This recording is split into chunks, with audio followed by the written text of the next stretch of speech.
পাশের রুম থেকে তোদের চিৎকার শোনা যাচ্ছে। তোদের চিৎকার কেন করছিস? সবাই পুরো স্কুল একদম চিৎকার করে যাচ্ছে। বাইরে থেকে ম্যাম এসছে, জানিস না তোদের এক্সাম দিতে? এক্সাম হচ্ছে, তোর পড়া কর। আমি যেন সবাইকে চুপ করে দেখতে পাই। মুখে আঙুল দিয়ে বসবি সবাই, একদম কথা বলবি না কেউ, আমি যেন না শুনতে পাই। ম্যাম তোদেরকে এতটা সহজ কোশ্চেন ধরছে, তাও তোরা পাচ্ছিস না। কি বলি বলুন তো ম্যাম, এদেরকে এত সহজ কোশ্চেন তাও ওরা পারছে না।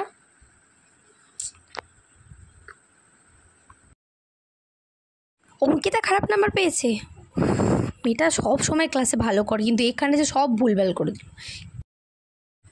আরে ম্যাম যেটা জিজ্ঞেস করছে সেটা বল না। তোর তো 100 বার পড়িয়েছি ক্লাসে, তখন তো বলেছিস, তোরা বুঝে গেছিস। এখন দেখুন ম্যাম কিচ্ছু বলছে না, এতবার পড়ানোর পর এরা কিচ্ছু পারে না। আরে দেবাংশু, যেইটুকুনি পারবি সেইটুকুনি তো বল। ও দেখি খাতাটা।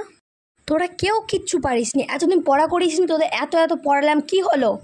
বাইরে থেকে সবাই এসছে, টিচারগুলো কি হবে এবার বলতো? আমাদের স্কুলের রেপুটেশন খারাপ হয়ে যাবে।